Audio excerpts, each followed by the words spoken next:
हर सपने को अपने सांसों में रखो, हर मंजिल को अपनी बाहों में रखो। ये जीत तुम्हारी है, बस अपने सपनों को अपनी निगाहों में रखो।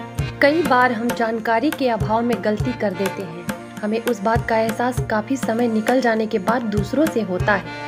हालांकि गलती करना भी एक सीखने की प्रक्रिया होती है। समझदारी इस बात की होती है कि उस गलती को कितना जल्दी सुधार लिया जाए। यदि आप जानकारी होने के बाद भी अपनी गलती नहीं सुधारते हैं तो फिर वह आपकी सबसे बड़ी गलती है और वह आपकी असफलता का सबसे बड़ा कारण बन सकता है।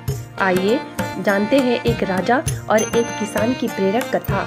एक बार एक राजा वन में शिकार के लिए गया, लेकिन अंधेरा हो जाने की वजह से रास्ता भटक गया। उसे एक किसान की झोपड़ी दिखाई दी। राजा ने किसान के पास जाकर पूछा, क्या मैं रात भर के लिए यहाँ ठहर सकता हूँ? किसान ने हामी भर दी। राजा की खूब खातिरदारी की। अगली सुबह जाने से पहले राजा ने किसान से कहा, मैं तुम्हारे सेवा सत्कार से बहुत प्रसन्न हूँ। उसने किसान से कहा कि वह पास में स्थित चंदन का वन उसे उपहार में देता हूँ। गरीब किसान ने राजा का धन्यवाद किया, लेकिन उसे चंदन के मूल्य का तनिक भी अंदाजा नहीं था।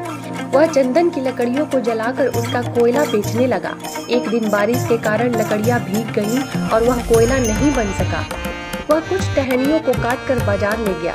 तब चंदन की खुशबू हवा में तैरने लगी। ग्राहक किसान को मुंह मांगी कीमत देने को तैयार थे।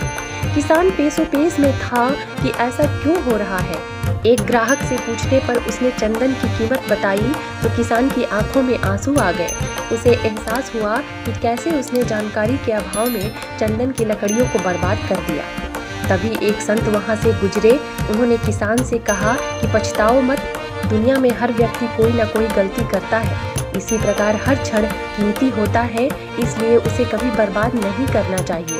किसान को अपनी गलती का आभास हो गया। वह जंगल वापस गया और उसने चंदन के ढेरों पौधे वहां लगा दिए। दोस्तों, गलती पर पछताने के बजाय उसका निराकरण करने का प्रयास करना चाहिए। धन्यवाद।